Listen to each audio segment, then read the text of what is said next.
ba tabbas yana ɗaya daga cikin mawaƙan da a yanzu suke taka rawar gani sosai a faɗin Najeriya. Saboda wannan mawaƙi za ku ga dai uwa ya daina fitar da waƙoƙi dai ba daina fitarwa ya ban mawaƙi yana nan ina muku ƙarin babban tagin ne kadai don waye da ka kasance ba kuwa wannan channel muna fata da kadanna mana kalmar nan ta alamar subscribe da alamar ƙararrawa da kuma alamar like domin haka ne zai tabbatar da duniya cewa kana bibiye da wannan channel kuma kana bibiye da dukkan wasu fitattun aika wannan muke kawo muku wannan shafuwa wannan fitattun mawaƙa wannan suke taka rawar gani sosai a faɗin Najeriya. Amma wannan mawaƙi tabbas shi kanshi ina taka rawar ganin da tantance ya ba masa a jinjina masa za ga mawaƙi yana matuƙar ƙoƙari duba da yadda yake fitar da waƙoƙin shi masu matuƙar daɗi masu rabuwa ta dai idan ka saurari waƙar shi za ka yi matuƙar jin daɗin ta za ka yi bayanin ta na tabbata da cewa za ka yi mana share nan bidiyon nan zuwa gurbin ɗinka na watsa da nufin domin haka ne zai tabbatar da duniya cewa kana bibiye da wannan channel ɗin kuma kana bibiye da dukkan wasu fitattun aika namu wannan muke kawo muku kai tsaye a cikin channel kuma wannan mawaƙi tabbas yana taka rawar gani sosai shi kanshi ya tantance ya ba masa a jinjina masa mun za ga duk waƙar da ya fitar waƙa ce wacce duniya take sauraron ta wanda ke jinta take yaba da ta amma a yi comment na jin daɗi akan wannan waƙa ta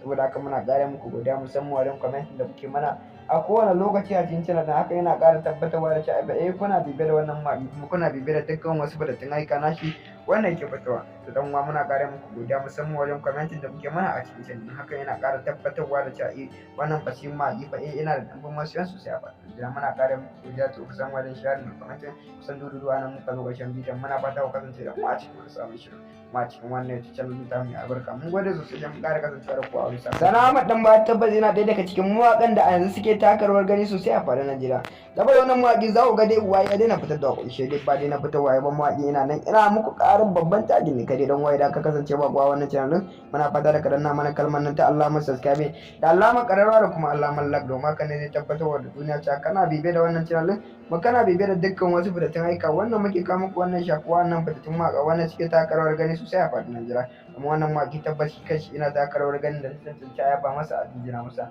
za ga mawaƙi yana matuƙar ƙoƙari duba da yadda yake fitar da waƙoƙin shi masu matuƙar daɗi masu rabuwa ta dai idan ka saurari waƙar shi za ka yi matuƙar jin daɗin ta za ka yi bayanin ta na tabbata da cewa za ka yi mana share nan bidiyon nan zuwa gurbin ɗinka na watsa da nufin domin haka ne zai tabbatar da duniya cewa kana bibiye da wannan channel ɗin kuma kana bibiye da dukkan wasu fitattun aika namu wannan muke kawo muku kai tsaye a cikin channel don wannan mawaƙi tabbas yana taka rawar gani sosai shi kanshi ya tantance ya ba masa a jinjina masa mun za ga duk waƙar da ya fitar waƙa ce wacce duniya take sauraron ta wanda ke jinta take yaba da ta amma a yi comment na jin daɗi akan wannan waƙa ta saboda haka muna ƙara muku godiya musamman wajen comment da kuke mana a kowane lokaci a cikin channel haka yana ƙara tabbatarwa da cewa kuna bibiye da wannan mawaƙi kuma kuna bibiye da dukkan wasu fitattun aika nashi wannan yake fitowa to dan uwa muna ƙara muku godiya musamman wajen comment da kuke mana a cikin channel haka yana ƙara tabbatarwa da cewa wannan fasihin mawaƙi fa yana da ɗumbin masoyan sosai a faɗin Najeriya muna ƙara muku godiya to kusan wajen share da comment